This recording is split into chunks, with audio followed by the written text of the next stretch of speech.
One of the many inspirations for what I do with the camera is a brother by the name of Jamel Shabazz, a legendary photographer whose works has not only been published in books, shown in exhibitions, featured in films, and used in editorial magazine projects. So what I'm trying to do at this point in my life is just make sure that my history and culture is preserved. Not my history and culture, but the history and culture of our people is preserved for future generations. He is also a righteous man that has serviced the culture in such a prolific way, capturing images of our culture and putting us in a captivating light. His work has captured a time and place that has long since faded. So whenever I get these opportunities to put my work in the institutions, I accept it. And it's a number of them right now. The African American Museum, Smithsonian has a lot of my work right now. The Bronx Museum has my work. I went to go see the Guards exhibit in the Bronx Museum of Art in the Pelon a few months ago. It's all a reflection of my journey over the past post-type of years. So my reflections pretty much just are a testimony to people I met during my travels that I attempted to just add on to teach. That's all it's about. People often look at the work and they see the images of the styles and the poses and things of that nature. But for me personally, it represents all the brothers and sisters I met during my travels who I had a strong desire to teach. So the reflection became evidence of my conversations with people I met. The Guard has inspired me to document history in my own way and preserve the legacy of our culture. Because we have to think about legacy, If we return to the essence, what's going to happen with what we have documented over time, Right. If you don't have a plan that goes to the curb, well, oftentimes your seeds may not know what to do with it. Mm-hmm. So my objective at this point in my life is to make sure that all of this history and culture is preserved for future generations. I have an abundance of it, and not only am I sharing the reflections, but it's the books, it's the music, it's everything right now because there's so much. This is just a small portion of the research in which I've done. Because I look at it as research now. It's extensive research. Since I came into the knowledge at like 9 years old, and just starting to see a larger world around me, I just fell in love with knowledge. And I didn't even realize that I had built up an abundance of knowledge through the books that I've collected, my journal writing. It's a lot right now. And it's relevant, because there's a lot of information that could be used for future generations. Mm-hmm. So I'm just determined right now with this degree to make sure that it's preserved, did you always look at it as research in the beginning? I would say so, because there was a lot of questions I needed to have asked, and nobody was answering my questions. So much of my journey started with this one book right here, and I speak about it in all of my interviews. And it's amazing how this one particular book would change my life. Black and White America by Leonard Free. Whatever reason, my father had a large library, but this particular book was on our coffee table, and it was signed. It wasn't personalized, it was just signed. And I started going through the pages of this book here, and what it did, it introduced me to a world outside my community. Mind you now, I'm about 9 years old. I'm born years old, so I'm coming into my own.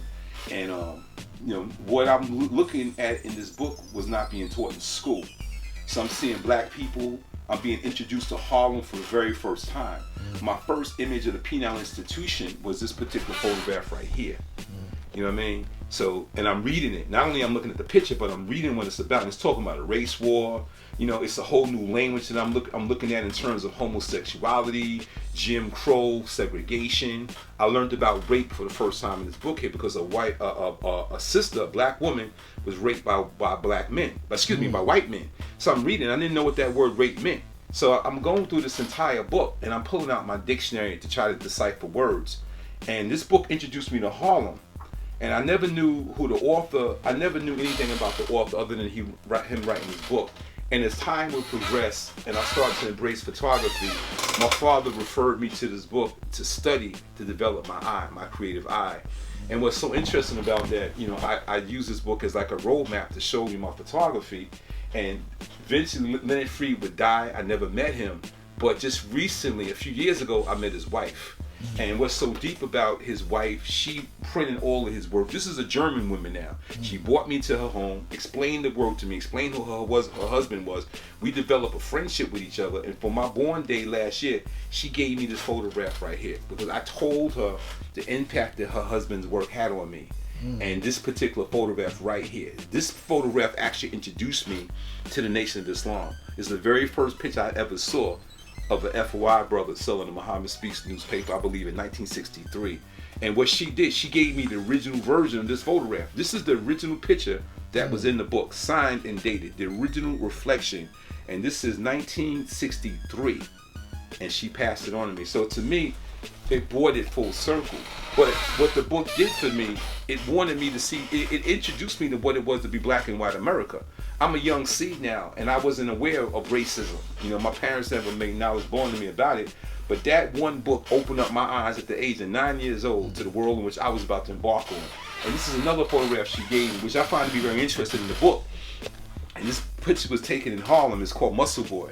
And what's unique about this picture for me, as I reference it, is that this book gave me muscles. This book stimulated my brain and helped me to move forward as a young person and understand the life that I was about to engage in.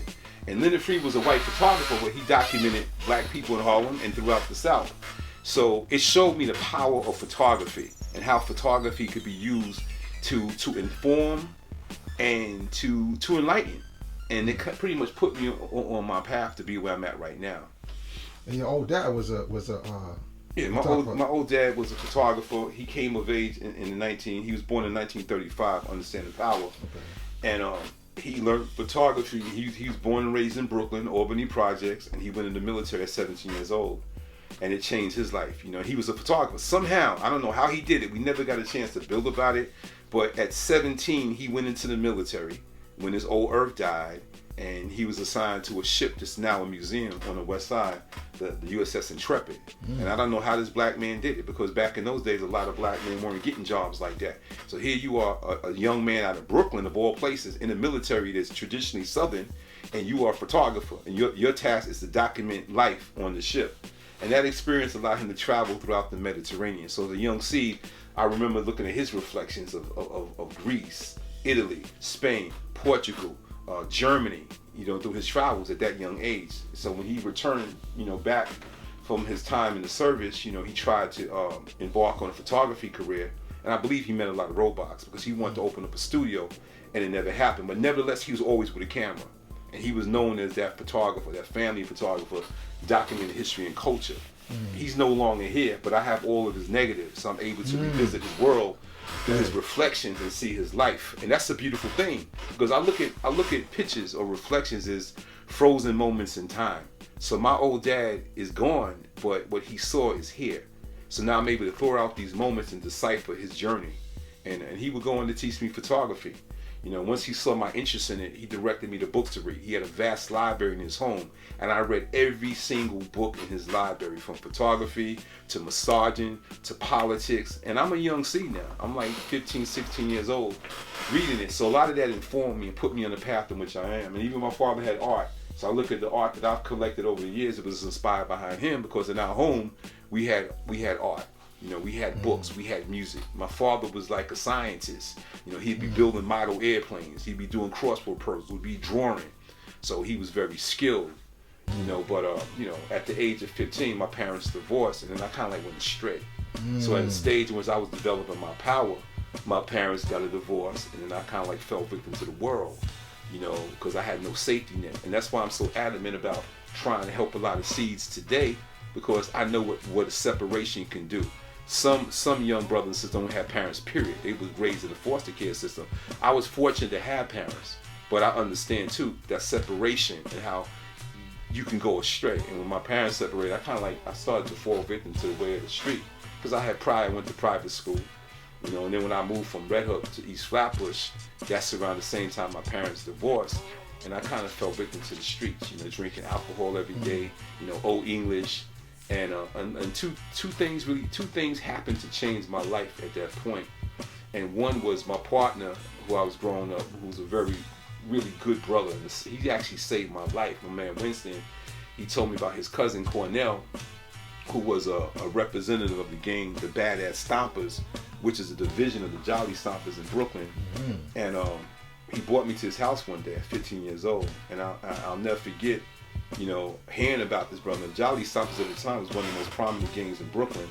And then I went to his home, and this brother received me. You know, he had a nice little apartment with his mother, and in Rutland Plaza, and he had these photo albums, like yellow pages, bigger than mine. They were thick, and they had members of the gang in it. And the Jolly Stompers was, to me, it's probably one of the flyest gangs that I've ever seen during that time period.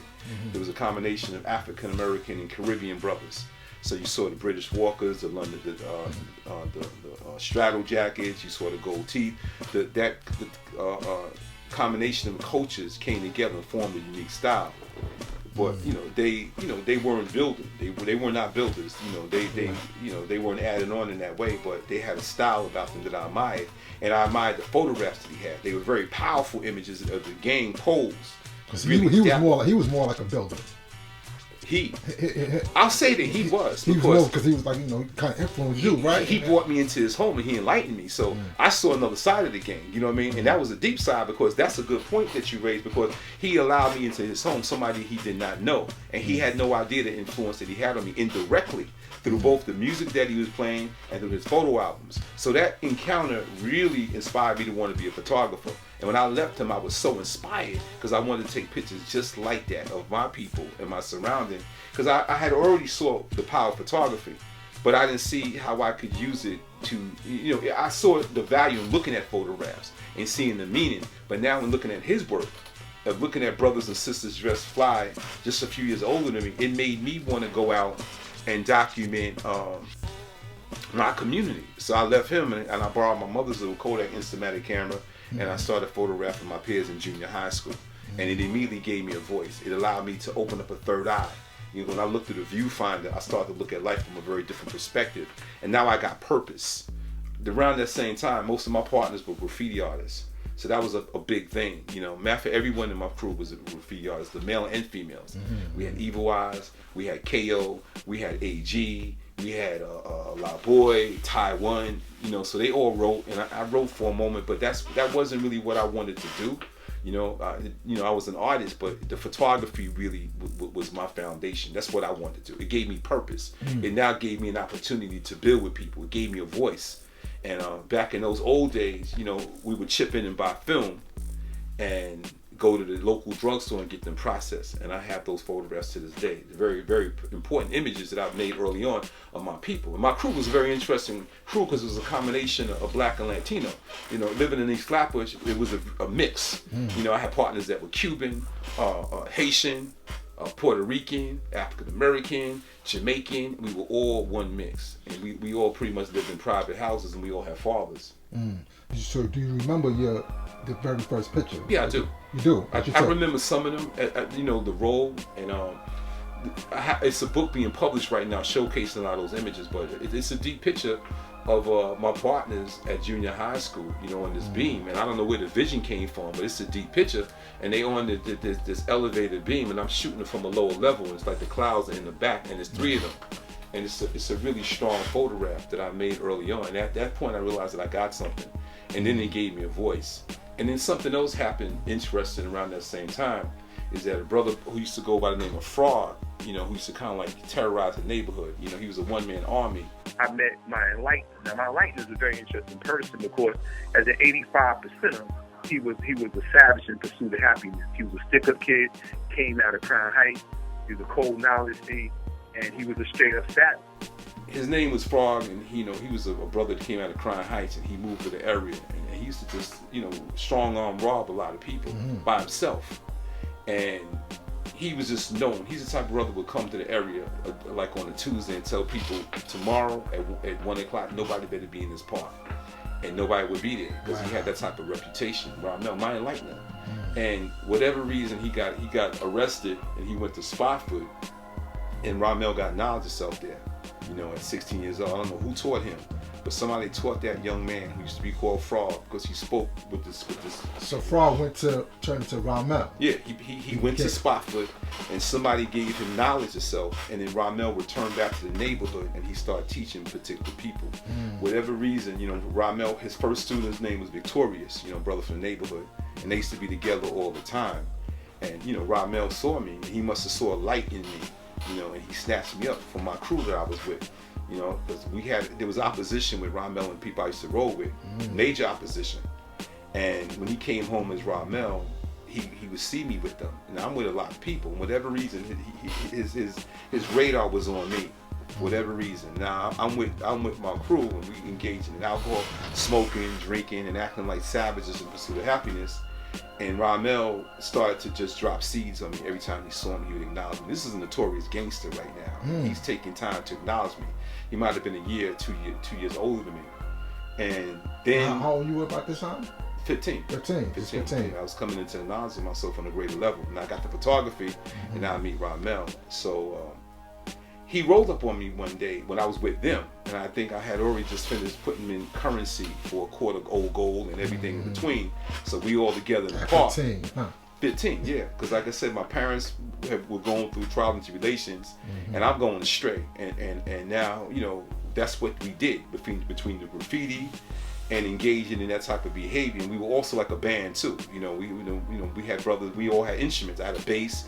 My partner, Wolf, had drums. So we were formulating a band too. We were pretty much good kids because we came from a house. We had parents. Our parents, for the most part, were all veterans. Our fathers were veterans. So we had structure, and they used their GI Bill to actually buy homes. And but we were falling astray because I think at that time our parents were trying to figure things out. They were young. So, the streets had a gravitational pull on us at that stage, just typical teenagers. But I remember Ramel rolled up in the park, and it might have been about 15 of us in the park. And he didn't dignify himself to walk towards the whole group. He just rolled up maybe about 75 feet away. And at that time, I took on the name Jamel. I had met a sister who started kind of like giving me nod to self first. She was an Earth. And I knew her from my crew. And whatever reason, she got nodded to self first, Sharon. And she started wearing 3/4. So when my parents separated, I reconnected with Sharon. And now she's an Earth in 3/4, and she knew 120. And she started building with me. And she told me that my name was a slave name. And she broke down the history of me. She let me look at her lessons. And I remember what drew me in was, I went in her lessons, the 140, and it was a question. What drew me was the knowledge God, knowledge Bill, knowledge born, and with the psych degree in the 140. And what is the meaning of civilization? What is the duty of a civilized person? If a civilized person not perform the duty, what must be done? What is the duty of a civilized person? And I was blown away behind that, because that allowed me to know that once one is civilized, he has a responsibility and duty. And I'm young now, and she let me see that. At that same time, I was eating swine. And it's due to Sharon that I stopped eating swine, because she told me, the pig was poison. The pig represented poison, indigestible garbage, and she allowed me to get away from it. So it's really an interesting time for me with my parents divorcing, because if they didn't divorce, I probably would have never met Sharon, because when we relocated, I lived around the corner from her, so I would see her periodically. She would come visit me as an Earth. And that's why I fell in love with Earths over the many years, because this was a refined sister. She just didn't exist, but she existed with a purpose. And she willed me and started educating me and telling me that I wasn't a nigga, I was somebody. So shortly afterwards, I met Ramel. So I was already seasoned when he met me. I already knew that the name Jamel was a name I was going to take on. So when I met Ramel, I told him, he's Ramel. So when I said Jamel, it was like, it was no problem. I'm like, you Jamel. But I'll never forget, I was still trying to figure things out between Sharon. She pointed me in the direction, but I'm still rolling with these individuals. And then when Ramel rolled up on me, he started to just build with me. I'll never forget, he rolled up on me. This is the last time I hung out with my crew, and he said to me, "Yo, Jamel," called me from 75 feet and said, "Check this out. Life and death has no partnership. You're either going to be with us or you're going to be with them." And I looked at them. It was just him and Victorious. And I looked at my crew, and everybody was quiet from afar. And I said, I'm gonna roll with y'all. And I'll never forget, we rolled that night, and it was deep science what he did to me. And we started building about life. When we went to the liquor store, he was able to get somebody to go in and get us a bottle of Bali High wine, and we sat and we drank the wine together, the three of us, and he just started building about life and purpose to me. And that changed my entire life, my whole view. I no longer wanted to be a savage in the pursuit of happiness. You know what I mean? Because at that stage of my life, I was a fool. I was a bona fide fool, living in a state of triple darkness. I was blind, deaf, and dumb. And when I met Ramel, he wheeled me in, and he pointed me in that direction of having a sense of dignity and pride. And I never looked back from that point on. So I'm very grateful to what he did to me. And I had great love for that brother. But it's the sad reality that Ramel couldn't really save himself. You know, the gravitational pull of the street was very strong. And, you know, it was very challenging for him. You know, he's a knowledge-seek brother. He was short. You know what I mean? And I don't know the struggle he had. His old dad died when he was younger. So he was still going through trauma himself. But he understood the duty of a civilized person. He knew what it was to be a savior. He saved himself, and he had a determination to go out and save other people. And I respect him for that. And I always loved Ramel, because if it wasn't for him, I wouldn't be where I'm at right now. You know what I mean? And sadly, you know, he was trying to get it together. He went into the Air Force, you know, due to his criminal record. You know, he was dismissed from the Air Force, and I think he went into depression, because for many of us back in the days, the military served as a way to get away, you know, and just get away from our environment. And Ramel was able to pass the test, and his wisdom, his earth, she actually went into the Air Force. So he wanted to follow her and build a new life for himself. But, you know, he got in, he went through basic training, but his records came back that he had a felony, and then he was dismissed from the military, and then he went back into the streets. You know, so when I came home from the military, I would see Ramel, and I would just build with him and just kind of like bring him back. And those are some of my most fondest moments with him. He's very quiet with me at that point. He was no longer as vocal as he once was. You know, he saw I was a changed person, and I have a picture of me teaching him how to play chess. You know, he would come by my residence, I had my jazz, and we would kind of like build, but I realized that Ramel was kind of like, you know, going in another direction. But I always remembered him and appreciated him for what he did for me. Sadly, today, Ramel is incarcerated. He's up north. And I've written him a few times and put gold in his commissary. And I was trying to get him to build, but he's broken. I think he's been in the penal most of his life. The last time I saw Ramel might have been about 2000, and he had came home.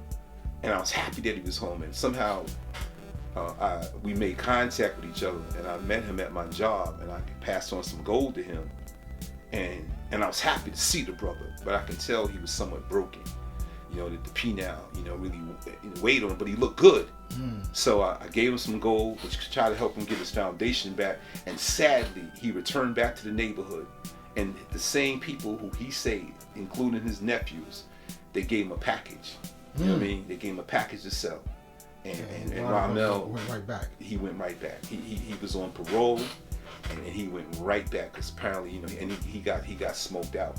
And that bothered me, because his nephew who he raised. See, Ramel what was deep about Ramel, he was Haitian. And he came into his own at a time when a lot of Haitians were being discriminated against and bullied. You know what I mean? It was a terrible time. You know, people don't really talk about that. They was ashamed because of the poverty in which they came from. You know, people, you know, a lot of Haitians, they hid being Haitian. They said they were Jamaican. Ramel was straight up being Haitian. His mother spoke fluent Creole, and he put Haitians on the map. He made it.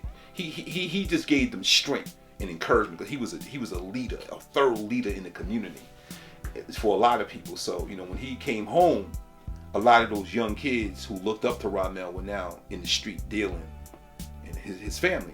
And they gave him a package, and then he fell victim. Before I knew it, Ramel was incarcerated again. And it really bothered me, because I knew a lot of those brothers that did that to him. And I was trying to save him, because back then, my attitude was, we need you, Ramel. You know, we in trouble as the people. And you have that magnetism to make a difference. You know what I mean? People will listen to you. And he you know, he heard me. I don't know how he was in a penal institution, because a lot of times you go in and it just changes you for the better or worse. And I think that when he was incarcerated, he just wanted to do his time, and he didn't have time for, you know, he wasn't the way the Ramel that I knew him to be. Right. And that was very devastating to me. So I have letters from him now, but I can't get nothing out of him. You know, I'm trying to get him to bill. He's only asking me for money. I want to know more about your history. I want to know, who was your enlightener. You know, how you get now. So he doesn't even go there. So that's like that's basically your tree. Yeah, exactly. Your tree, but he doesn't want to go. He doesn't want to go there. He doesn't want to go there at all. He just doesn't. He just asks, can you send gold? I know you sent me gold before. Can you send me more gold? And I don't mind sending gold, but I'm just asking you some very vital questions. And you don't want to say nothing to me. And I just stopped writing him, because it got to that point. And I'm gonna send him some more gold, you know, to help him out, because he's never coming home. I don't think he's coming home, and his health has failed. You know, he's had multiple complications with his health over many years, due to the diet in the penal institution, which has contributed to diabetes, high blood pressure, and I think he's had a number of heart attacks. So it's a sad situation that happened with that brother, because he was a light, you know, and he saved my life. He took me out of, like I said, that state of triple darkness. And if it wasn't for Ramel, I wouldn't be here right now. So, you know, I have to acknowledge him and his contributions to the community. And I never went back, you know what I mean? Once I got knowledge of self, you know, I never wanted to be in that state. I knew I had a purpose now, a clear purpose to save our people. You know, and in the 1980s was a deep time, because I speak about the crack and AIDS epidemic. You know, I came home from the military to a time that we didn't know what AIDS was. We look at what's happening today with COVID, but back then, like in 81, AIDS made its introduction, and people were dying and nobody really understood it. You know, they said it came from Africa, they came from Haiti. There's all these misinterpretations of this strange illness that came out. And I'm coming trying to sound the alarm, because I came home when I was in the military. I had got wind that, you know, the students started dying. The first student died because, you know, I got knowledge of self, and I snatched up my partner Lamel, and Lamel, me and him were rolling partners. We were trying to save the youth in the community, and the ones that we focused on was the younger brothers of our crew. So the crew that we roll with, we all had younger brothers. So whatever reason, me and Lamel, we went after the younger ones. So Lamel's student, Divine, was the first one to get murdered. And I heard about him getting murdered when I was in Germany. So he got shot over I believe, over a weapon, some nonsense, maybe sneakers. And then when I came home from the military, my student, Naquan, got murdered. You know, and it's crazy because the people who murdered him, I knew him. Whatever reason, he became a gangster. You know, there was no safety net. I came home, everybody practically fell victim. And it's important for me to say, there was a turning point for a lot of us in 77 in particular. So that was the year you came home in 77? No, 77 is when I went in. At 77, January 1977, something happened in America that caused a major transformation all over America. And that's when the miniseries Roots came on. It came on January 1977, and it was a turning point for a lot of people, because it was the first time ever we got a glimpse into the transatlantic slave trade in Africa. Prior to that, we weren't getting any of that knowledge. You know what I mean? We weren't being taught that in school. Through the lessons, we were introduced to it. But now, when it came out in 77 of all years, it created an awakening amongst the people now. You know, people started to look deeper into themselves. A lot of individuals took on African or Arabic names. They changed their dress. They changed their diet. It was this revolution in the sense of consciousness. And a lot of people started to come together as one. And it was going well from January on to July. And then something tragic happened in July, and that was the blackout of 1977, July 13th. But when the blackout hit, now a lot of stores are being broken into. People are getting jewelry, they're getting glasses, they're getting clothes, they're getting mopeds. And now it created this new division now. Now jewelry is being introduced on a massive level. So if you broke into a jewelry store, now you're wearing 5 rings on every finger. You know what I mean? Now you're wearing all the jewelry. You know what I mean? If you broke into an optical place, now you're wearing the gold frame glasses with no lenses. If you hit up a sneaker store, now you got all these different pair of Pumas and Adidas and Nikes. And then you might have got lucky and got yourself a weapon. So now you got all that going on. Now you got those that have and those that don't have. So now people see you that now you got the jewelry. Now the envy and jealousy is there, and now the violence starts to ensue.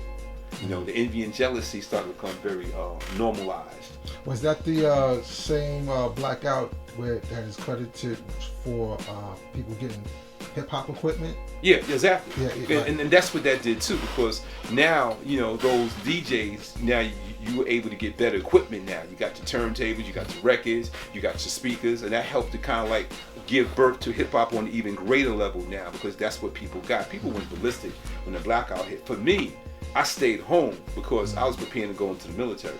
So, you know, I needed to be home. So I thought about it. My parents had divorced, and luckily I moved from my neighborhood into another area with my mother, and I stayed home that night because I was prepping to go into the army.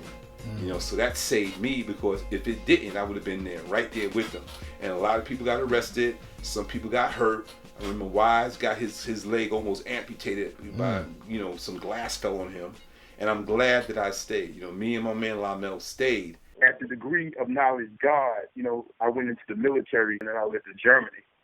And then later on in August, we would go into the military. We would get away. We would go to our basic training, and then we would be shipped over after infantry school over to Germany. And that saved us, because what happened in Germany is like time froze for us. We now in a very different environment, and we have to figure out life on our own. We have to utilize all our teaching and training to survive the hardships of this new journey in our lives. And that was our challenge. Lamel went one direction, I went another direction. And we just, we just had to navigate through that. And, for me, I used it as an opportunity to elevate myself. Because I left school early. When my parents divorced and no safety net being there, the recruiter came up to the school and he sold us a dream. He promised us more gold for our labor. And it was a good thing, because if he didn't do that, I don't know where we would have been. So I encouraged Lamel to join with me, and we did. And, we made it work. My attitude was, I'm going to leave school early, but I'm going to finish school in the military, and I'm going to go to college. I'm going to get all of what I can. And I did. And that was my main objective. So in this case, you made sure you got the gold. Yes, exactly. And I did. I got the gold and some. But it was a very interesting experience going overseas to Germany at that time, because there was a heroin epidemic over there.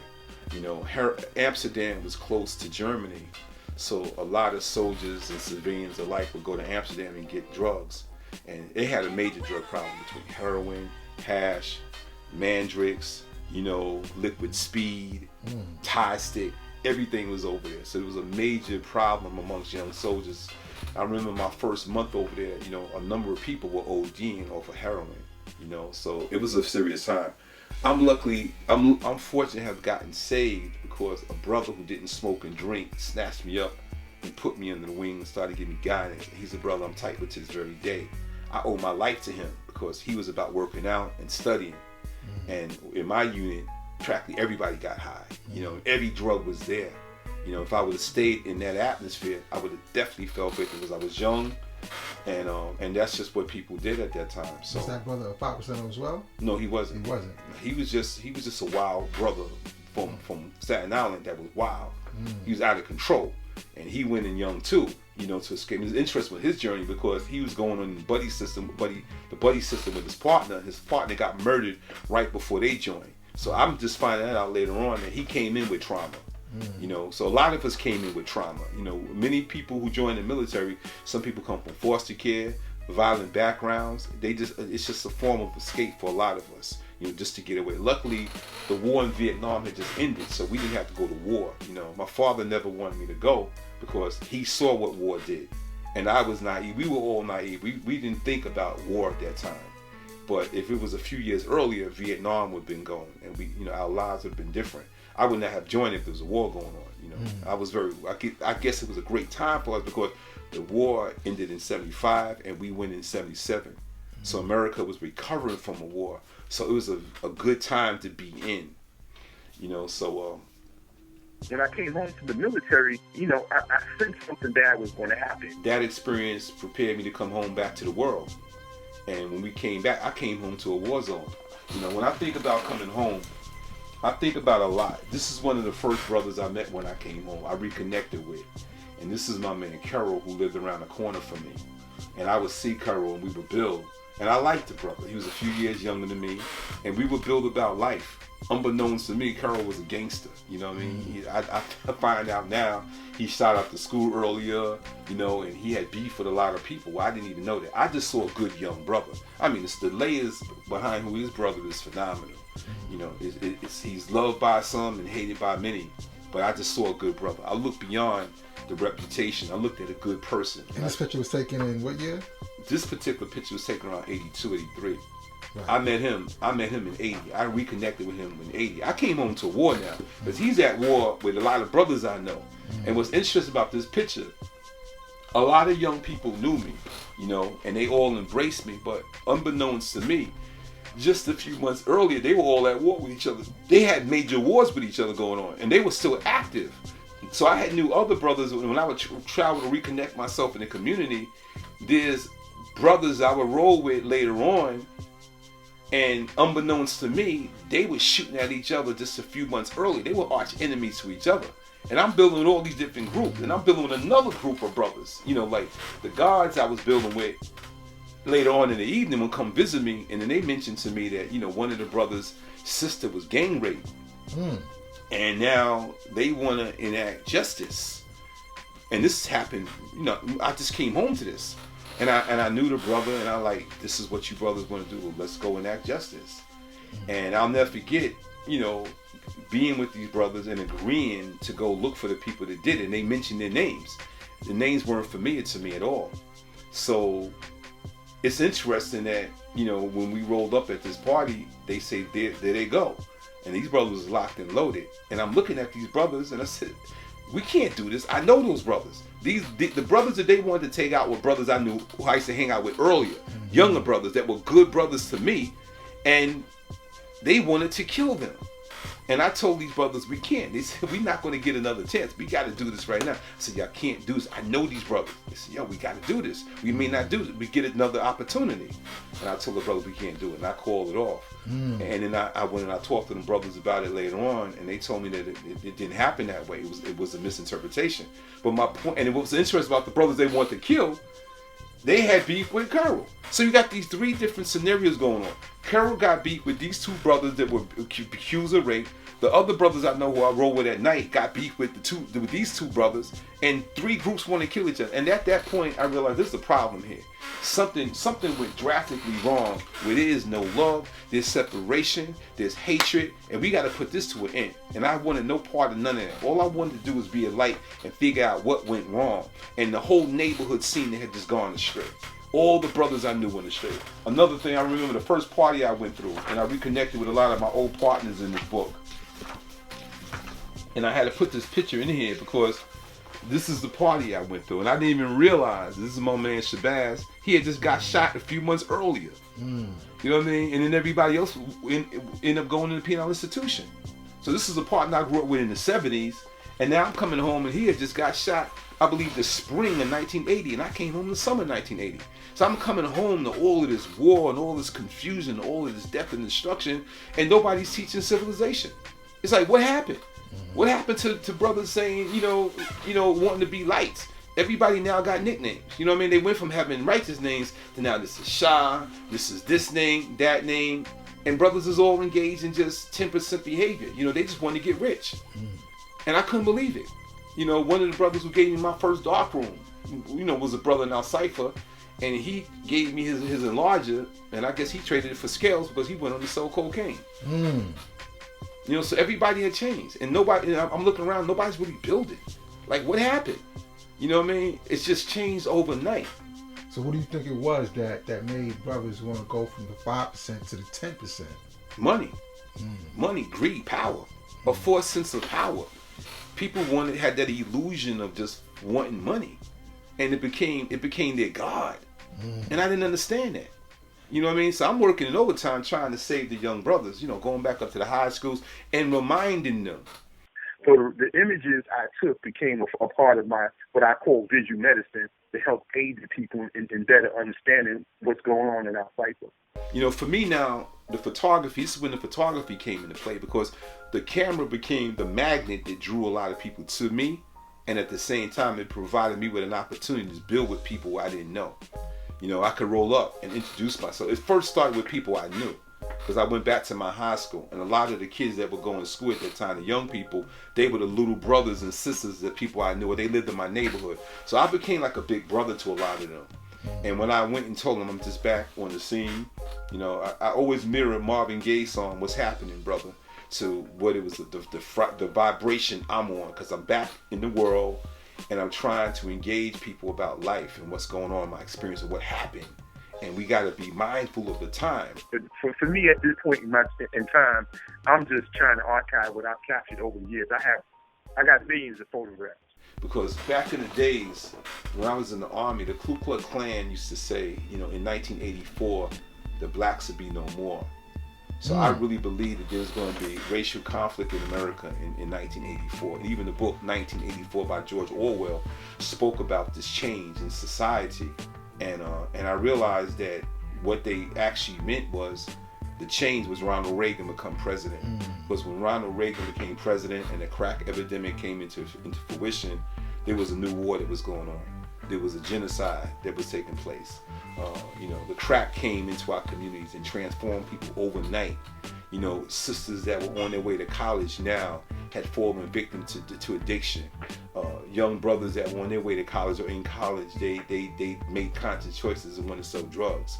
Because that money behind crack was so good for a lot of them, and then the high was good for other people. So crack was a perfect instrument that was used to really destroy people. And I witnessed that in real time. And I'm looking at it and I'm devastated behind what it's doing. Now people falling victim to it. And I understood it because I saw what heroin did when I was in the military, and now I'm looking at what crack is doing in our community. And so many people started falling victim to it. And then now Ronald Reagan becomes president, and now he enacts a war on drugs. And we know what that meant. Now you have mass arrests, and you have people who needed rehabilitation versus incarceration, and now it's this big dragnet just pulling everybody in, and people falling victim to it. And it was just really a tragedy to see that. But prior to that, or around the same time, I'll say before that, what happens when you come home from the service, our fathers, many of them work for the city. So they told us it's good to have a foundation, so get a good city job, apply for all the examinations. So that's what I did. I applied for a wide range of jobs for the city, and then that's when corrections called me. And I realized that this was my assignment now. I need to go here because this is where our people are at. And this is in 84? This is in 83. 83, right, so that's when you got, okay. So in 83, I decided to make that move. But prior to becoming a correction officer, I had already done extensive research on the penal institution, from studying the Attica riots, studying the prison letters of George Jackson, the Soledad brothers, looking at Malcolm X's history of being incarcerated, and Mandela being incarcerated, Martin Luther King being incarcerated. So I knew that, inside the penal institution was the place to be to try to save our people. And that was a deep assignment, because I view it as an assignment in life. That I had to go deep into the belly of the beast to try to reach our people. And I had partners that was incarcerated that were hit with 25 to life. So I came home and they got hit up back in 79. They weren't never coming home. And I had other associates that just came home from the penal institution.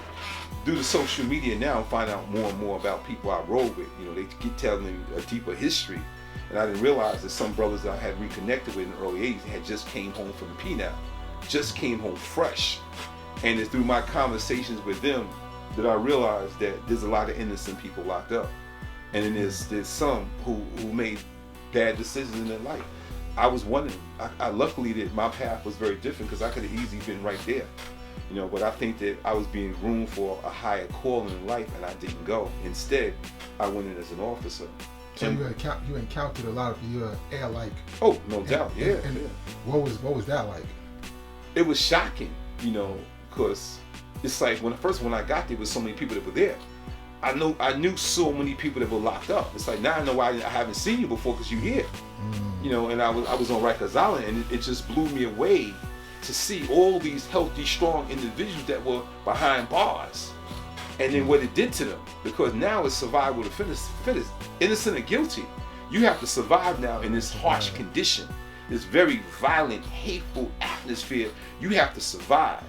And I remember the first place I worked at was the Beam, and then I saw my man Shy, and I met some good brothers up in there that I knew, good, strong brothers that were locked up.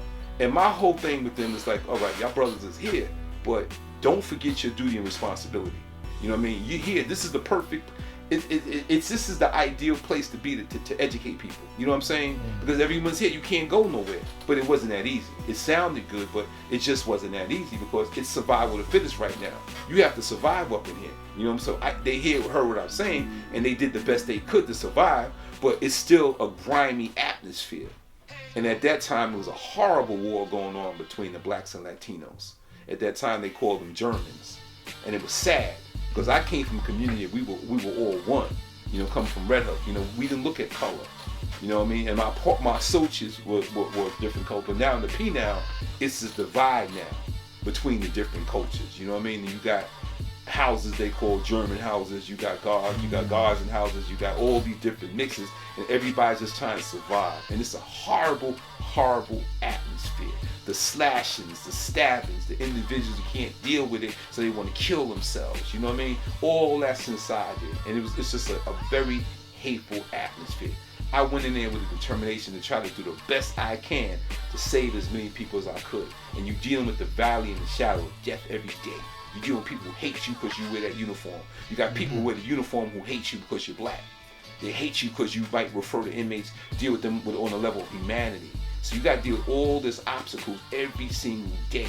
You know, for me to find balance, I had to read The Art of War and The Art of Peace. Sounds good. You know, to kind of like deal with that atmosphere every single day. You know, and it's the photography that was the therapy for me, because, you know, I went in there, you know, and first of all, I was bringing reflections inside to show individuals what freedom was, to remind them of what freedom was. So your photography was still prevalent during this time, while you never put that down? Never. It was even more prevalent now, because now I got to work overtime to warn people in the street of what I'm seeing in the penal institution.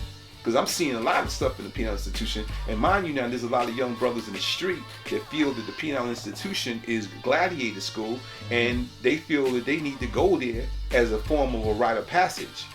So they want to go now, and I'm trying to convince brothers that that's not the place to be. You know what I mean? You ain't got to prove yourself that you can survive in the penal by getting locked up, because it ain't like that. You know, there's a lot of people that felt that way until you get in there.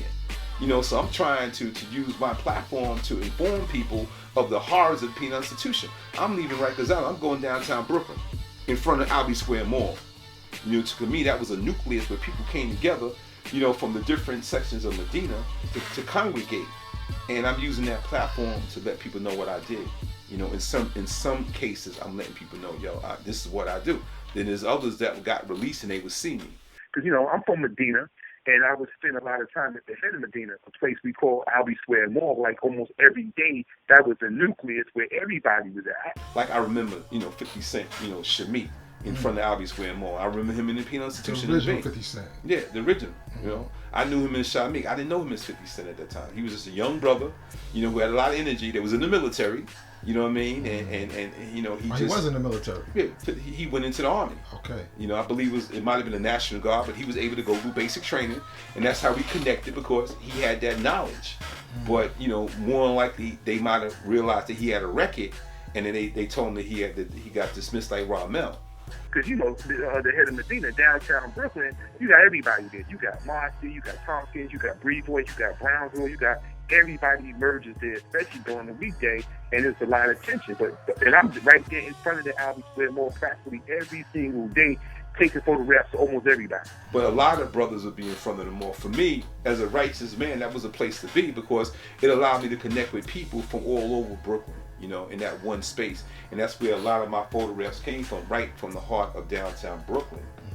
And I try to warn people of the dangers of it, but that crack was in motion, when people get money, and you know, and it just drew a lot of people in. And I would go in the penal and show the reflection in hopes of trying to guide people in a better path, but it was challenging. You know, it was a very negative atmosphere, because they make you savage up in there. You know, you working in an area where you have 60 inmates, 30 on each side, and it's survival of the fittest. People get robbed, you know, you got people who can't get out because of the high bails. It's a lot going on. You got individuals being victed. You know, now you're being made tags to wash people's underwear. And it really bothered me. It's like, why are you doing this to this person? You know what I mean? Just wash your own underwear. Why would you dehumanize this person like this here because he's weak? You know, so people get robbed for their sneakers, you know, and just horrible things happen. You know, even brothers in which I was trying to build with, you know, trying to enlighten. You know, I remember one brother in particular, you know, who I used to build with all the time in there. I used to tell him about his old dad and their relationship. I remember, you know, the day that his old dad died, and I think it was me that had to tell him, or somehow I was affiliated with his brother dying. Maybe he got a phone call and found out that his father died, and I'm there with him, kind of like comfort the brother. And I remember sitting in the cell with him as he was crying. And then I left, and then he took out a razor, and he just sliced this dude's face wide open to get out his frustration. You know, and it really bothered me, you know, seeing, you know, that type of violence inside there. how we dehumanize each other. And then, like I said, kids that can't take it no more, they want to kill themselves, you know, because it's so violent in there. And going back to the wars between the blacks and Latinos, one of the things that I realized in order to survive in there and to be effective, that I had to work with a Latino partner. So throughout my entire career, I always wanted a Latino partner with me to produce a balance. Someone who spoke the language, who understood the culture. Even for me, you know, I wanted to show that I empathized, you know, so I went to Puerto Rico, Dominican Republic. I went to parades, the community, to learn more about the culture. I understood the music and how important it was, because a lot of times fights would develop over the phone, over the TV. You want to watch a program, they want to watch a program. You got dudes that don't speak English, so they want to watch the Spanish channel. So there was fights and stabbings over the TV, where there needed to be a balance and mutual respect. Now I'm dealing with adolescents now, mind you. The adults were different. Adolescents, they weren't fully developed, so they had that war mentality, and a lot of people got hurt, and it really bothered me, you know. As I matured, you know, I understood that balance, where, you know, half the day, one portion day could be spent listening to 98.7 KISS, and another portion they could be spent listening to the Latino radio station, because they needed that to hear music from their culture and to get news in their language. So I was able to create that system to produce that balance, but those wars ensued for a long time. And then as the 90s progressed, then the gang culture came, the Latin Kings, the Bloods, and then they went at it. It was a whole nother war that started to take place. They created so much of what we are seeing today. And there was no one teaching civilization. You know, it was even a time where a lot of young men gravitated towards Islam, became Muslim in there. Some fronted, you know, and then others were sincere.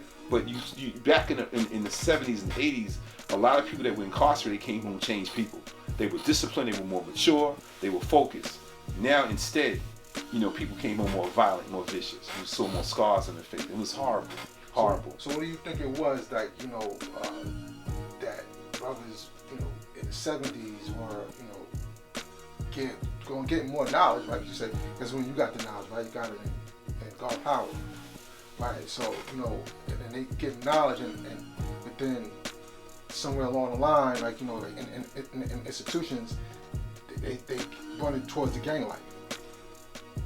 It's hard to say, you know, what happened. I'm trying to understand, because I just felt that brothers who had knowledge self had a responsibility. You know, you have to be a light in here. You could make a difference. You could end a lot of this right here. Even with the ideas of the Latin Kings, you know, I studied what they were about.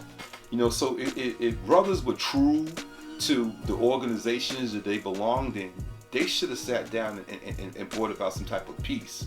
But I think that the greed and survival, you know, you see a kid come through and he got on a fresh pair of sneakers, you rob him, you know, and he's from a different culture. Because even in '74, you had a guy, Superman, he was raping dudes. You know what I mean? And a lot of guys got raped. So it became a point of retaliation. You know what I mean? You do this to me, I'm gonna get you back. And it's just tit for tat. It goes back and forth. And there was nobody really trying to teach them. You know, nobody was upholding the teaching. It was just all about survival. Because I remember one brother who was a really good warrior brother, and you know, his cell was a mess. He says, I'm not trying to get comfortable up in here. This ain't my home. And he was a very respected brother. And he had no interest at all in being no light up in there. All he wanted to do was get out and go home and leave it alone. And I found a lot of people weren't trying to get involved like that, because I was trying to do it. You know, I was trying to bring brothers together to build and end this, but at the end of the day, they're going to do what they're going to do, because this is all survival. You can hear what I'm saying, and once I leave, you're going to go and do what you have to do. You're going to manipulate, because you have no control over that. You don't have no control over officer. You don't really run nothing. You're just there. You know what I mean? You have a little bit of respect. You know, you can survive for a minute, but you can't control stuff that goes on behind your back. You know what I mean? There's a lot of guys that got robbed and just didn't say nothing, because they knew if they said something, they're gonna feel it. You know, I remember getting people's sneakers back that got them stolen. You know, and back then the attitude was you gotta handle it. But why y'all gotta do this for? I remember getting a lot of people's sneakers back. I can get them back for that moment, but once I leave, they're gonna take them again, or you're gonna be deemed a snitch. You know, so it was just a horrible world, brother. You know, I spent 20 years in an atmosphere, and I'm traumatized behind it now. You know, even just speaking about it, because, you know, I just saw the destruction. You know what I mean? And how, you know, especially when the crack hit, and even now, where you just coming on broken. You know what I mean? I know people who got raped in jail. They were never the same.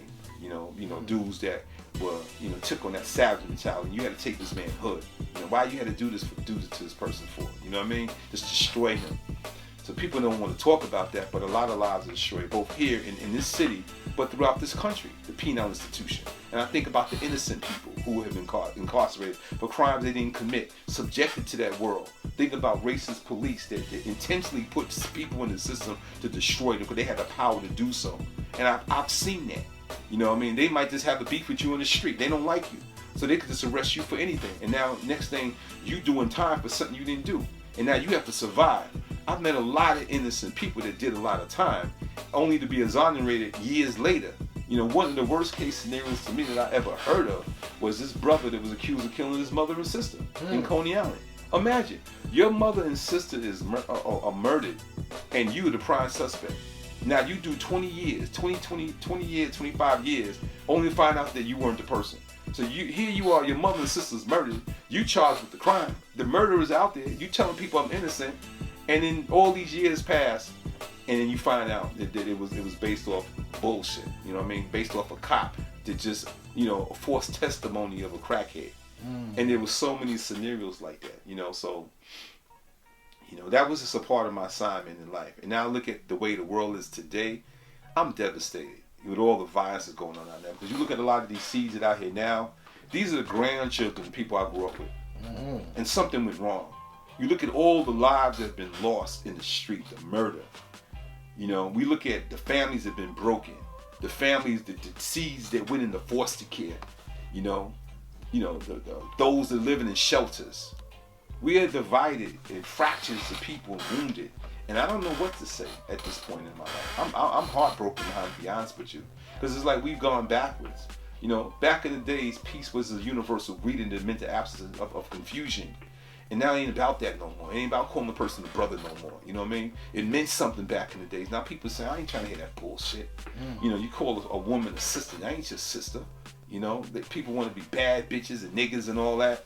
And that's when things change. The music changed. I often speak about the role that the music played back in the days. We grew up under the label of Philadelphia International Records. Kenny Gamble and Leon Huff, Brother Lupon. And they produced music that had messages in it. One of the songs that moved us back in the days was Wake Up Everybody by Harold Melvin and Blue Notes. Love is a message. Backstabbers, for the love of money. They produced music that had a message in it. And I think that music helped to inspire us over time. And we have love songs that taught us how to love a woman. The Isley Brothers, Blue Magic, Black Ivory, those songs really inspired us. We don't have that no more. I speak to a lot of young people, they know nothing about love songs. So if you're being fed a constant diet of sex, money, and murder, that's what you're gonna reflect that. So there's a whole lot of work that needs to be done, and I don't know what to say no more. I've never used my cameras in this way, so I got to start doing some films, even though I had a camcorder back in the days that I did a lot of documenting with. My next stage now is to get into filmmaking. Well, I wanted to ask you, like, 'cause you said that you wanted to do like a series for a time before crack, right? Are you in production with it, or are you? I think that this book is going to open up the door to make it happen. I'm not in production. All it is a determined idea that I have, and I feel that based off the book, it just makes sense that this turns into a miniseries. And I have a great story to tell about the book.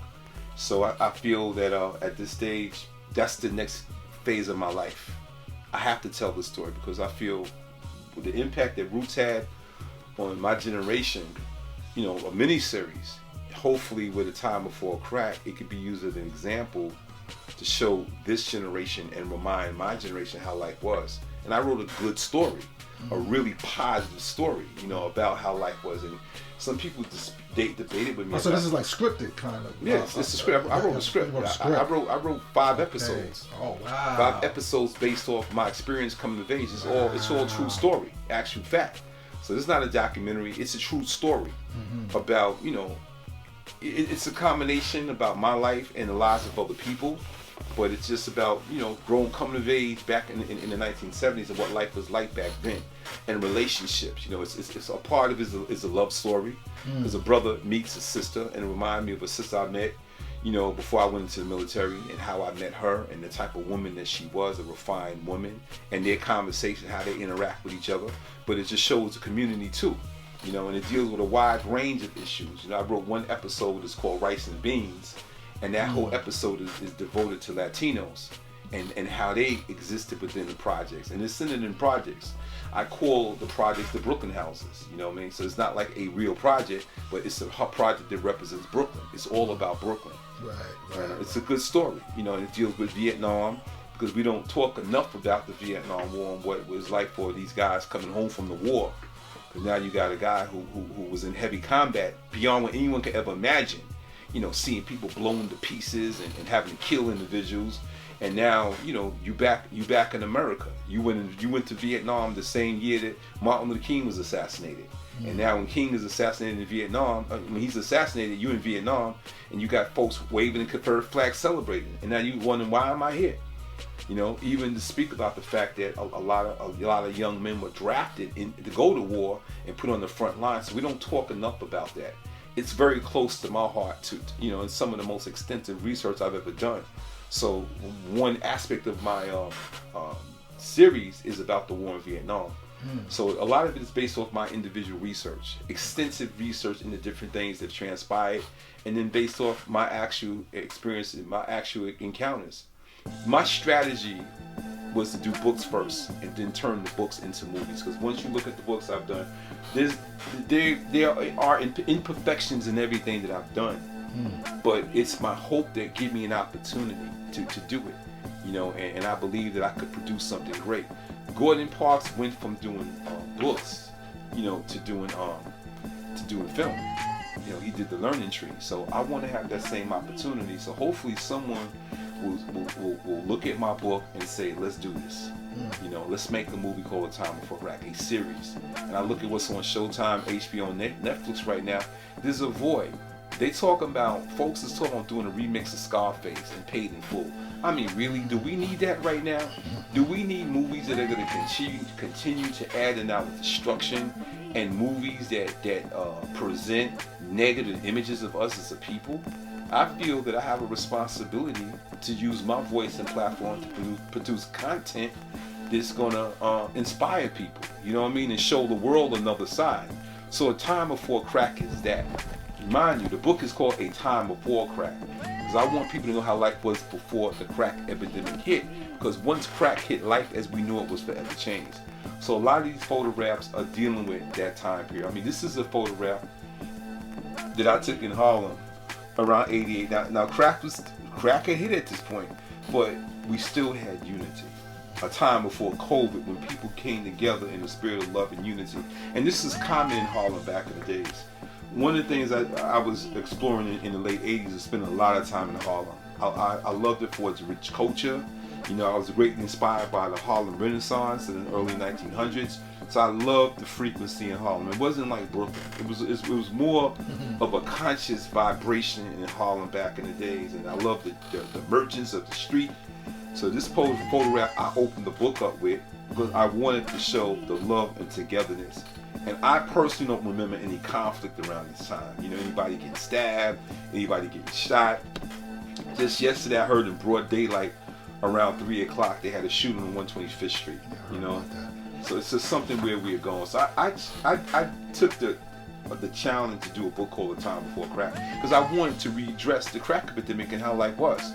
I could have easily did a book. The original idea when I came up with it back in the early 2000s was to do another book about the 80s called Strictly Old School.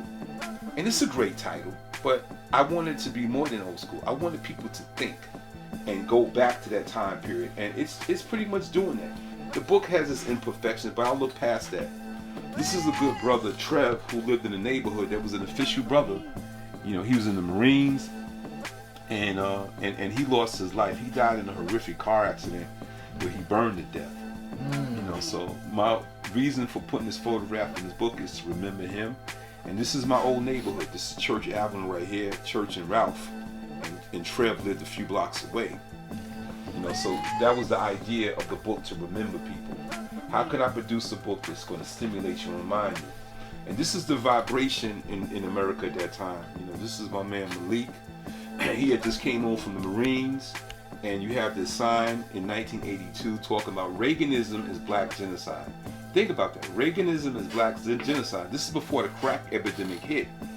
And then you have this poster showing South Africa, the Soweto massacre, where a number of South Africans were murdered by the racist South African government.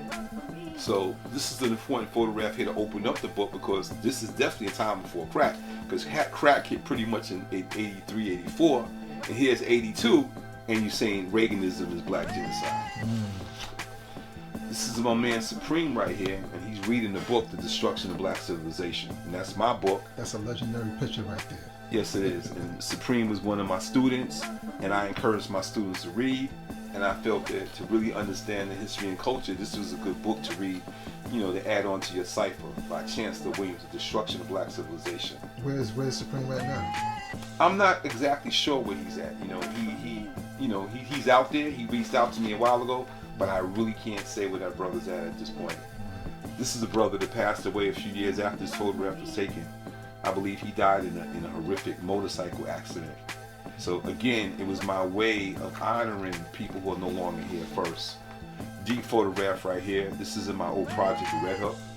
This is a young sister that I snatched up when I first came home, and we were building with, you know, good sister. And she was one of the very first casualties of crack. Very first ones. And it bothered me because it was a race against time with me and the drug dealers out there. I'm coming back to America trying to save our people. I went back out to Red Hook, my old community. I'm trying to save people, and then you got the pimps, the drug dealers, and everybody in between snatching up the women. And she's a beautiful sister, as you see. I'll show you a picture of her later on. You'd be surprised what she looks like right now. And this is a brother I grew up with, Preston. And Preston was doing his thing out there with a lot of women, and he died. You know, so I went back with a determined idea to raise our community. You know, brothers from the neighborhood. You know, when I came home, party. Yeah, this is a party, and you know, these brothers, you know, they dealt with a very interesting life. So page after page after page is stories. You know, I would travel on the trains looking for brothers to build with. These are just young brothers I saw on the train one day, and I would go car to car looking for young brothers to drop the knowledge to, and I came upon these brothers. So having a camera gave me access to a lot of people, and I built friendships with a lot of individuals. Because, you know, I'm from Medina, and I would spend a lot of time at the head of Medina, a place we call Albee Square Mall, like almost every day. That was the nucleus where everybody was at. This is inside the Albee Square Mall, where I spent a lot of my time back in the days. Yeah, so I would be here during the winter months. Really, yeah, the winter, all year round I would go to Albee Square Mall before crack. This photograph was taken in Brownsville. It just shows you the frequency that somebody would even write that on the wall. So I like to pose people, you know, and kind of like tell the story. And I focus on a lot of the wisdoms too. These are sisters from Erasmus High School, and I'm friends with a lot of them to this very day. And look at them. They're slim, they have shoes on, they all have natural hair. This is common back then. So just think about how women look today versus how women were back then. Very refined. So I focus a lot of my teaching on the sisters, you know, trying to encourage them to think very wisely in their selection of mates. I would take sisters to the park and get orange juice and bananas and just build them about life. You know, just brothers. This is Delancey Street where I spent a lot of my time, you know, getting my clothing. You know, so you always ran across brothers going shopping on Delancey Street. Here you got a brother with his bag here after shopping. Brother got his bags here, probably got mock necks. Shark skin pants back in those days. I always placed myself in places where a lot of people were at, just to connect with them. So it's an interesting book. It's just an effort of mine. This is a young brother from my building. I used to babysit him, Brother Tom Meek from Red Hook, and he went on to be a serious brother back in the days. Brothers from the rally, you know, at a really these are 5%ers here. Yeah, these are gods. These are gods. So this is the rally, you know. And this is what year is this? This is like 82, 83. Wow. 82, 83. Again, the sisters, you know, they don't have 3/4 on, but they have shoes, no makeup on, you know. This is a deep picture. You know, I shared this on my social media feed earlier this year, only to find out that 3 of these sisters had died. Oh, so wow. think about it. 3 of the 4 have died. And I found that out by just simply posting this here. That's why I love to post on social media, because it gives me insight into what happened. And this is one of my favorite places in Brooklyn. This is in Prospect Park, where I spent a lot of my time at. You know, these are 2 sisters I call my little sisters. You know, that I met in Erasmus. I took them to the park to build them, to take them away from the concrete and bring them into a more natural environment where we could just sit and we can kind of build. You know, and Aine, and I forgot my sister's name. Good sister I'm still connected with right now. This brother passed away. I don't know how he died. I believe he got murdered. And I knew him as a young brother. So page after page is just reflections. Again, look at the beauty of the sisters. Natural hair. You know, they have on sneakers, but the sneakers look like shoes. And they were very feminine back then. 2 biological brothers, and this is from the tree of my enlightener. You have Rasun and you have Kindu. You know, very important photograph to put in here, because I met them through my enlightener, who came from Crown Heights. You know, and I remember Rasun, you're from Ramel, and Rasun, you know, he went to my 11. He was a very efficient young brother back in the days with my students. You know, and we have a very deep history with each other. Papers are very important. These Black Panther papers that were given to me from the 1960s and 70s. So these are like plus degrees right here. And it's through these publications, you know, I'm an archivist, so I try to hold on to this. There's so much information that's in these papers. You know, even science like this right here, you know, that deals with lynching, and this is 1970. So these are the plus degrees that I hold on to that have really, you know, keeps me aware of what's happening, you know, and keeps me informed of the history. And even with Ho Chi Minh was the great leader of North Vietnam, and he wrote about lynching during his coming to America in the early 1900s, and he saw what black people were going through in terms of being lynched. So one of my partners I work with was actually a correction officer, passed all these papers on to me. And these papers are very deep, because when people want to understand my relationship to the nation, when I lived in Red Hook, before I even got knowledge of self, I might have been about 12. My sister had a boyfriend that was in the nation. And I really admired him as a few years older than me. And he was a serious FOI brother. And when I came home from the military, he gave me a stack of Muhammad Speaks newspapers, and it blew me away that I would reconnect with this brother, and he would give me all of these papers that had so much information in them. And I thought that brought things full circle. So it's situations like this here that has really enlightened me, you know, and this is a part of my research right now. So imagine a brother I met as a 12-year-old kid, and then years would pass, and then he would go on to pass all these publications on to me. You know, so, and I have stacks of just, you know, material. This is one of the turning points of my career right here. This is a major publication called Aperture Magazine, and they feature some of my work. And what I strive to do is showcase images that tell stories of our history and culture. And this is pretty major right here. You know, to get this feature is kind of like a game changer for me, because it helped to illuminate my career and different things I was doing. And what's interesting about this particular body of work is the fact who the writer is, who wrote this story about me.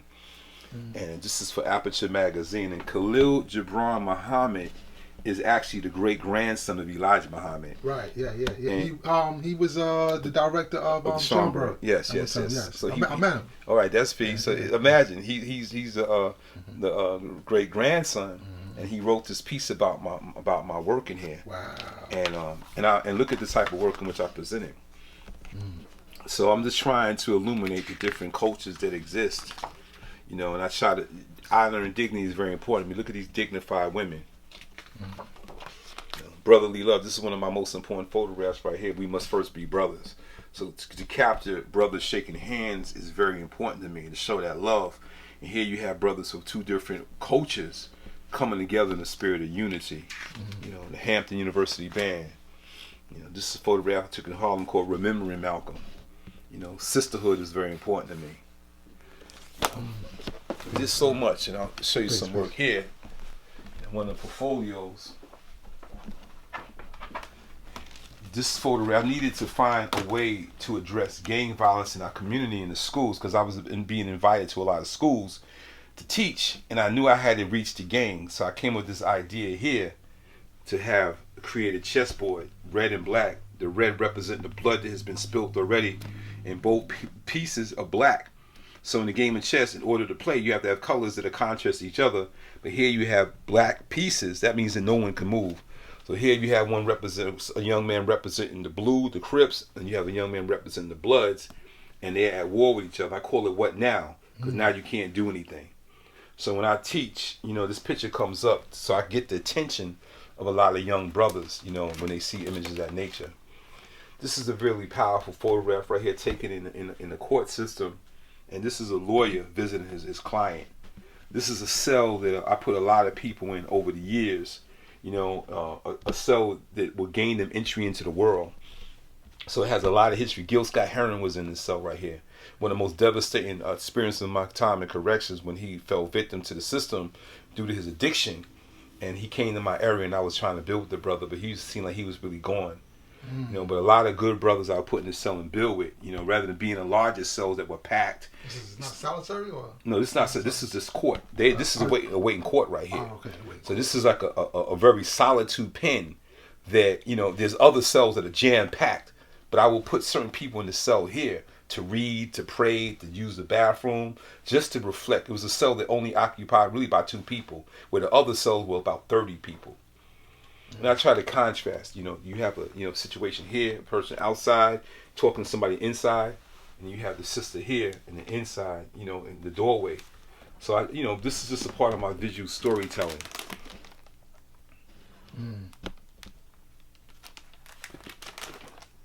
I shoot in both black and white and color. Now, do you have a lot of photographs of like graffiti, the time from graffiti?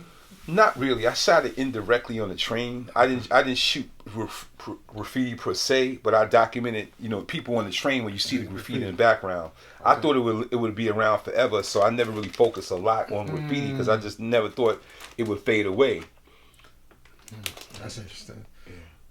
So the documentation of the nation, of all the nations, is important to me. So these are old timers from the first resurrection in the nation. These are 2 sisters that used to be Earths right here, Shaquan Asia and Sister Shanasia. Shaquan Asia and Shanasia. They were both Earths in the nation, dynamic Earths. Shaquan Asia, both of them are my dear sisters. So just a little bit, my trip to Ethiopia was one of the greatest experiences of my life. Okay. To travel to Ethiopia and document the culture. And again, the Rastafarian sisters. Love is always an important element of my work, documenting couples.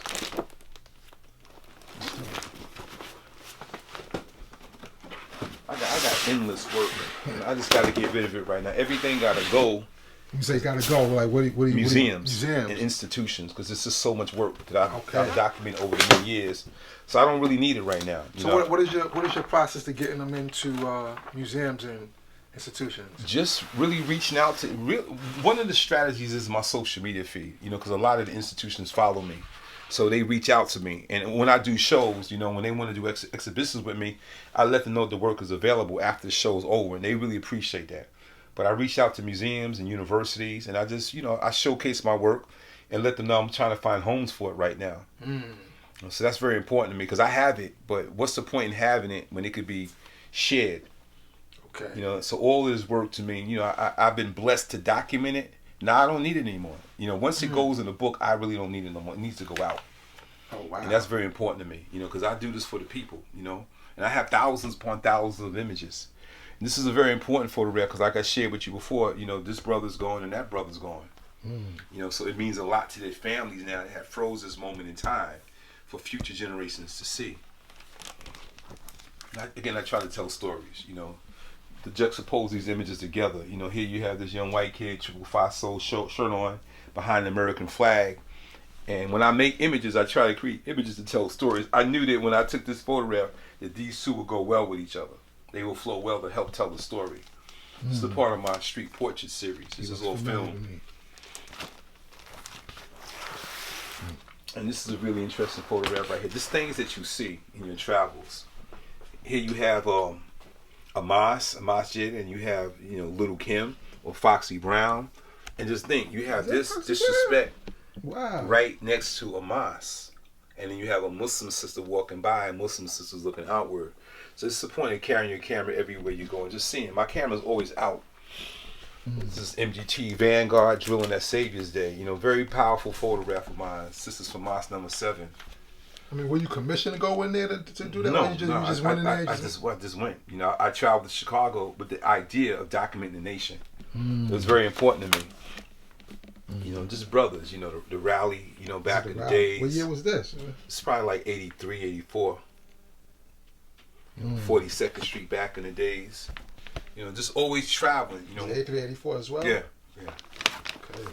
You know, nation again, this is Savior's Day. So I use it as an opportunity to just document, you know, this very important part of my journey. I just want to continue. I was greatly inspired by Muhammad Ali back in the days. I wanted to know more about the nation. And looking at, to me, the pictures was incredible.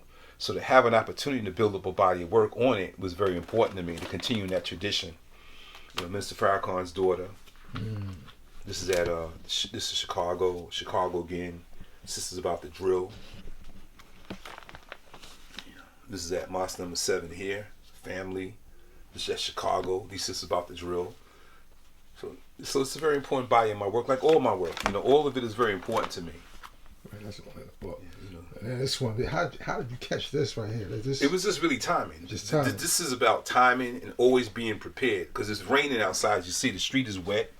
And I had my camera out ready, and I was led to this situation. My camera was out. It was properly set with the shutter and aperture, and I followed all of my father's instructions, and I was able to capture this moment. What's so powerful about this photograph, I have a relationship right now with my dog just like that. I have a pit just like that, and we roll just like that. I would never imagine that some 40 years later, this would be me today. You know, with a dog. This would be one of my most iconic photographs. Yes. And what it represents is like composition and speed and light. You know, so because photography is a science. It's light and speed. So in order to get it, you got to understand those sciences and bring them together. And that's allowed me to capture this particular photograph right here, which I have two. I actually got 3 versions of it. So things that you see. This is on a crowded street in Lower Manhattan. And I couldn't believe what I was seeing. It was packed on Broadway. And here you have a dog looking at a sign that says no dogs allowed. This Harlem, things that you see.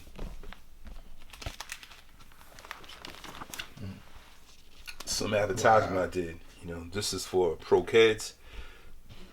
And this is for a company called Umbro, you know, in the train station. So I use the city streets. Jacob the Jeweler. Guardian Angels there, you know, and then the Despair. So this is a powerful photograph right here. This is what I learned about photography, to create images to tell stories. You have this individual, you know, knocked out. You have a sign that says, if it concerns you, it concerns us. Light skin and black bitches are sucks. Somebody just wrote this. And you got More Than Sickness. Then you got a Keith Haring piece right here, who would go on to be this legendary artist, which I didn't even know at that time. So now this picture becomes valuable. You know, inside the bullpen, shot with a wide angle lens. This is a mental health unit in the courts. So a lot of the mentally ill who are going to see the judge or going to see a psychiatrist, they are placed inside this pen. And it's insane, because you have all these different aspects of mental illness confined in one cell area. You know, this picture just happened to be one, but on any given occasion, there's at least 20 people inside the cell with different forms of mental illness. And again, photographs of the sisters out there on the street. Playing around with the idea right here, you know, going against the grain of what I normally do. I call this Ghostbusters, but you have this renowned artist painted this, and now you got a brother with his girl with his toolie out aiming. This is a powerful photograph right here. You know, this is timing. This is at the Veterans Day Parade. Here you have these young ROTC kids, junior ROTC, and you have this senior ROTC kid, and they all looking up to him. I call this one Looking to the Future.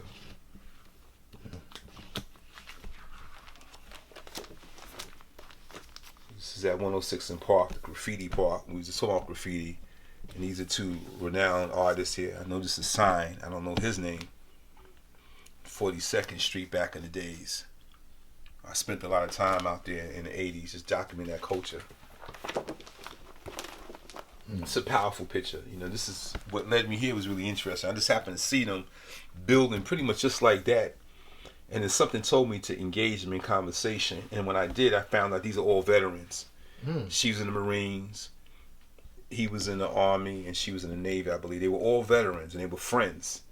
And I call this the new face of war, because you would see this photograph and just assume they're just regular people, not realizing these are all veterans of 3 different branches of the military.